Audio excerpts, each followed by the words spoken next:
வணக்கம். ஓம் நமச்சிவாய. இன்னைக்கு நம்ம நாளைக்கு கிரகணம் இல்லையா, அதை பற்றி நம்ம பேசுவோம். சரிங்களா? நாளைக்கு கிரகணம்னா என்ன, சந்திர கிரகணம்னா என்ன, சூரிய கிரகணம்னா என்ன, எல்லாருக்குமே தெரியும். இப்போல்லாம் தெரியாதவா ரொம்ப கம்மி. அதனால் அதை பற்றி நான் சொல்லலை. இப்போ நாளைக்கு நாம் கொஞ்சம் உஷாராக இருக்க வேண்டிய நட்சத்திரங்க, பரிகாரம் செஞ்சு கொள்ள வேண்டிய நட்சத்திரங்க யார் யார் அப்படி பார்த்தீங்கன்னா, உங்களுக்கு மகம், பூரம், உத்திரம், பூராடம் அண்ட் பரணி, இந்த 5 நட்சத்திரக்காரர். சரிங்க. எந்த ராசி?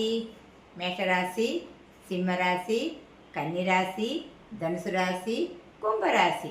இந்த 5 ராசிக்காரங்க. இவங்க பக்கத்தில் இருக்கிற கோவிலில் உங்களுக்கு பிள்ளையார் கோவிலாக இருந்தாலும் சரி, சிவன் கோவிலாக இருந்தாலும் சரி, உங்களுக்கு பரிகார பூஜைகள் செய்வாங்க. கட்டாயமாக அதில் கலந்துக்குங்க. சரிங்களா? இல்லைங்க எங்களால் அதெல்லாம் போய் கலந்துக்க முடியாது அப்படின்னு சொல்கிறீங்களா, ஒன்றும் பிரச்சனை இல்லைங்க. இருந்த இடத்துல இருந்தே உங்களுக்கு இஷ்ட தெய்வம் யாரோ, இல்லை உங்கள் குலதெய்வம் யாரோ அவங்கள நினச்சி வணங்கிட்டே இருங்க அந்த கிரகண நேரத்தில். அதுவும் இல்லைங்க நாங்கள் ஆஃபீஸில் இருப்போம், அந்த நேரம் நாங்கள் இஷ்ட தெய்வத்தையும் குல தெய்வத்தையும் வணங்கிட்டேவா இருக்க முடியும்? ஆஃபீஸ் ஒர்க் யார் பார்க்குறது?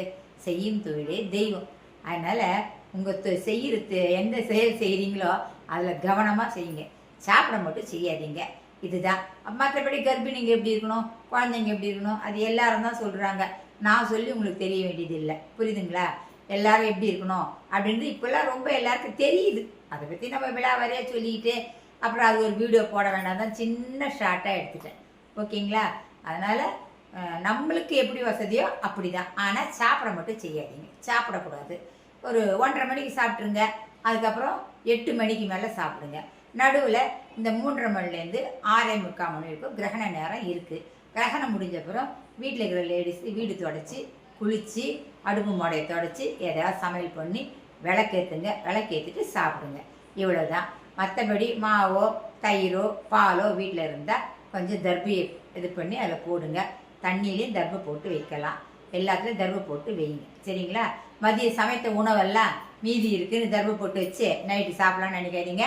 சமைத்த உணவெல்லாம் தர்பை போட்டு வைக்கக்கூடாது, அதெல்லாம் சாப்பிடக்கூடாது. சரிங்களா? வேறு ஒன்றும் இல்லை. இவ்வளோ தான். வாழ்க வளமுடன் எல்லாரும். வணக்கம்.